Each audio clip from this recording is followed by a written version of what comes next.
Bonjour, Objectif 2013, votre magazine sur l'année européenne de la culture, s'installe aujourd'hui au Théâtre du Gymnase. Son directeur, Dominique Bluzet, nous parlera de ses projets pour l'année européenne de la culture. Et puis nous recevrons aussi la metteuse en scène du spectacle cabaret New Burlesque avec ses célèbres stripteaseuses de music-hall. Et enfin Agnès Fréchel, la directrice du magazine Zibline, nous parlera de ses meilleures pages pour cette année européenne de la culture. On y va tout de suite. Dominique Bluzet, bonjour. Merci de nous accueillir chez vous au Théâtre du Gymnase. Un beau lieu déjà qu'on peut présenter en quelques mots. Ce théâtre à l'italienne est assez exceptionnel. Bon, c'est un lieu qui a été construit la première fois en 1803, qui a été restauré après, etc. On a fêté son bicentenaire. C'est le plus vieux, c'est le théâtre de Marseille. C'est un théâtre qui était en bois au début, qui a brûlé, qui a été reconstruit et qui a été sauvé en 1985 par un mécène américain très riche, Armand Hammer, qui a donné de l'argent à la ville de Marseille pour le restaurer parce que ses parents avaient vu là la Dame aux Camélias, ils étaient rentrés sur le bateau où ils étaient, ils avaient fait l'amour, ils l'avaient conçu et c'est pour ça qu'il s'appelait Armand. Et donc il y a une plaque qui dit Théâtre du Gymnase Armand Hammer, en hommage à cet homme qui était un des hommes les plus riches du monde et qui a restauré le gymnase en 1985 en donnant 2 millions de dollars. Alors, riche programmation théâtrale tout au long de l'année. On le sait, vous dirigez aussi le Grand Théâtre de Provence avec Aix-en-Provence. Et puis le Jeu de Paume, qui est un peu le petit frère d'autres théâtres à l'italienne. Alors, on parle de l'année européenne de la culture. Vous allez peut-être tout dire, allez, vous avez quelques projets quand même. Le groupe de ces 3 théâtres va annoncer sa programmation le 8 juin 2012.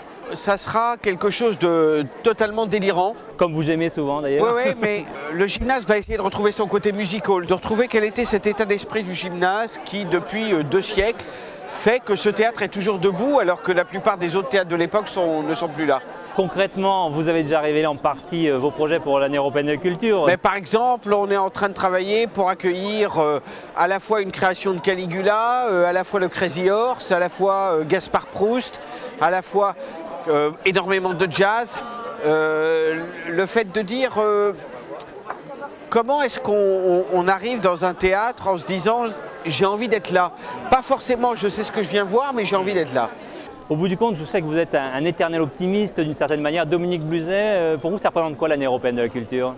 Comment se dire qu'on est tellement fier de notre ville qu'on va donner le meilleur pour notre ville? Comment se dire qu'il faut être capable de se dépasser? Comment tout ça? Comment donner le meilleur de soi-même? Comment cette phrase de Kennedy, te demande pas ce que ta ville va faire pour toi, demande-toi ce que tu vas faire pour ta ville. Ben moi, 2013, ça a été qu'est-ce que je peux faire pour ma ville?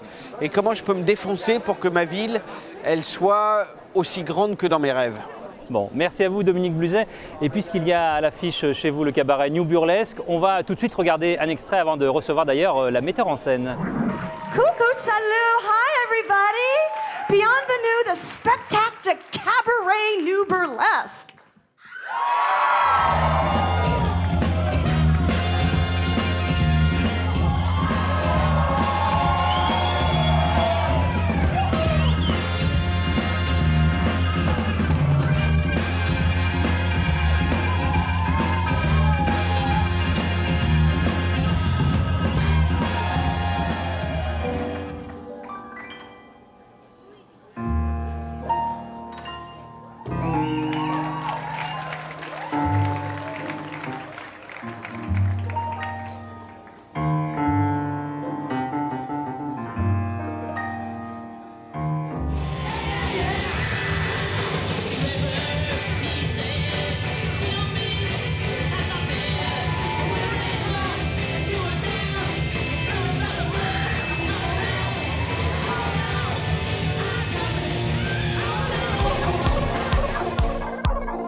Toujours ici au Théâtre du Gymnase à l'occasion du spectacle cabaret New Burlesque et avec nous la metteur en scène Kitty Hartle.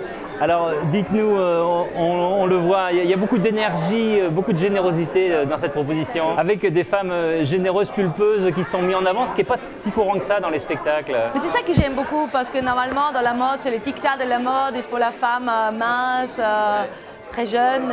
Et là, en fait, ça correspond, ça décomplexe. Parce que ça parle à tout le monde, à tout le public en fait. Et c'est ça qui fait, en regardant le public, ils sont tous un sourire. Parce que ça fait du bien, ça décomplexe comme je dis. Mais il n'y a pas que des femmes, il y a un homme aussi. Exactement, il y a un homme. Alors expliquez-nous, le cabaret New Burlesque s'est fait connaître en France grâce au film notamment de Mathieu Amalric, tourné. Alors le spectacle était dans sa forme avant le film. Expliquez-nous un petit peu l'esprit. En fait, moi je travaille à Nantes, au lieu unique à Nantes, c'est une scène nationale. Et j'ai créé les cabarets en 2004, donc ça fait déjà beaucoup de temps. Mais j'ai senti tout de suite que ça plaît beaucoup au public. Et je l'ai fait tourner un petit peu, même évidemment grâce au film. Mathieu l'a découvert en 2007 en fait à Nantes aussi. Et c'était tout de suite un coup de foudre. Et il a écrit avant le scénario et il a trouvé ses troupes. Et grâce à ce succès à Cannes et tout ça, ça a aidé à médiatiser beaucoup et on tourne de plus en plus et c'est formidable. Je n'ai jamais imaginé en 2004 que ça va arriver à ce succès-là, c'est super. Un beau succès aussi, bien sûr, pour ce spectacle. Alors expliquez-nous, avec votre troupe autour de nous, le cabaret New Burlesque, c'est quoi aux États-Unis au départ? Mais en fait, c'est un mélange de cabarets. Voyez.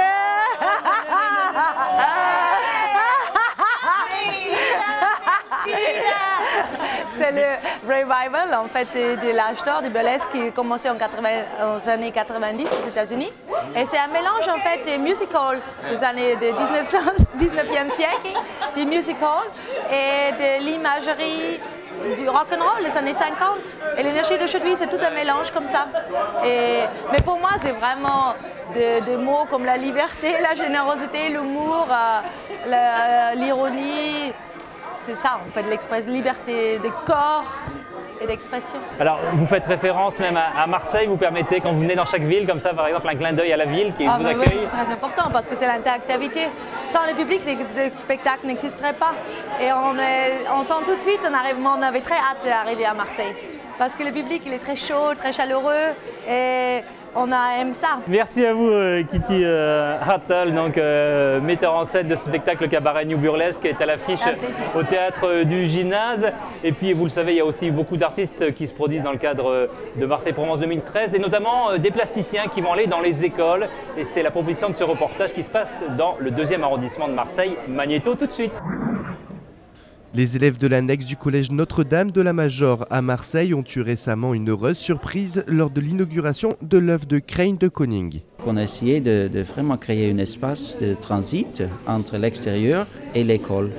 Alors, cette partie de cette école, il n'y a pas vraiment un cours ouvert. Alors, l'idée, c'était de créer un espace qui fonctionnait un peu comme un cours, mais un cours intérieur. C'est une contradiction. Dans le même temps, c'est quelque chose qui m'intéresse aussi, comment on peut changer une réalité, transformer une réalité avec des moyens, des couleurs, des formes. Et c'est grâce au soutien de la Fondation de France que l'association Bureau des compétences et Désir a pu soutenir ce projet qui en appelle d'autres. Le partenariat avec Marseille-Provence 2013 nous a permis de bâtir un programme de 9 commandes. Donc grâce à des financements croisés avec la capitale culturelle et la Fondation de France. Il y a aussi d'autres partenaires spécifiques projet par projet. Donc un programme de 9 commandes, un programme important, assez exceptionnel, que nous avons initié il y a déjà 3 ans. Il y a 2 commandes qui ont été déjà inaugurées. Celle de Crane de Koning est la 3e. Et nous avons 2 ans pour arriver au bout de ces programmes ambitieux. Donc 6 projets encore, sur lesquels nous travaillons, pour être prêts pour cette année. Prochain rendez-vous en mai avec l'œuvre inédite de Mathieu Briand, installée dans la future crèche associative de la Friche Belle de Mai. Et nous voilà de retour au théâtre du Gymnase. Alors avec moi Agnès Fréchel, bonsoir. Vous êtes la directrice du magazine Zibline, magazine culturel gratuit marseillais. Alors comment vous avez envie de traiter l'actualité de l'année européenne de la culture? En tant que journaliste dans Zibline, on la traite avec un point de vue critique sur la programmation, sur les projets et sur la manière politique de construire et de concevoir les équipements en particulier. Et on s'attache particulièrement à ces ateliers Méditerranée et aussi aux actions participatives citoyennes, parce que ça nous semble particulièrement intéressant comme projet et assez innovant, du moins à cette échelle. Alors on est à peu près à un peu moins d'un an du début de l'année européenne de la culture. Il y a eu parfois un petit peu des critiques, des doutes. Vous voyez ça comment? C'est une chance pour le territoire de Marseille-Provence?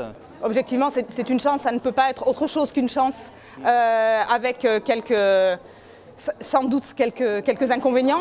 En particulier, j'ai peur d'une année 2012 un peu triste, parce que tout le monde s'investit sur 2013 et donc s'investit moins sur 2012. Bien évidemment, en comparant aux autres capitales culturelles de la culture, on se rend compte que c'est un projet énorme, un projet de territoire, qui déplace énormément de foules et d'artistes, mais pas uniquement, qui est aussi impliqué dans les cités, et avec ce projet des ateliers de l'Euroméditerranée dans les entreprises, ce qui est quelque chose d'assez neuf. Alors vous-même avec le magazine Zibline, vous participez donc à la culture. Deux mots sur cette idée un petit peu folle de sortir un magazine culturel gratuit, de nombreuses pages, beaucoup de sujets, beaucoup d'articles.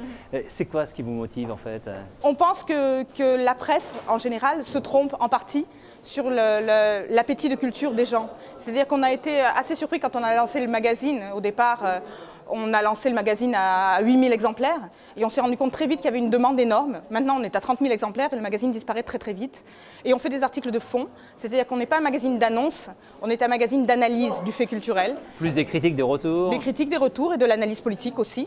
Et il y a une vraie demande et on est en expansion à une époque où c'est plutôt difficile pour la presse et plutôt difficile pour le secteur culturel. Très bien. Merci à vous Agnès Fréchel, directrice du magazine Zibline, avec bien sûr un dernier numéro qu'on va trouver un petit peu partout dans tous les lieux culturels de notre région. Et puis puisqu'il y a une riche actualité durant cette quinzaine, je vous propose tout de suite un agenda Magnéto. On regarde.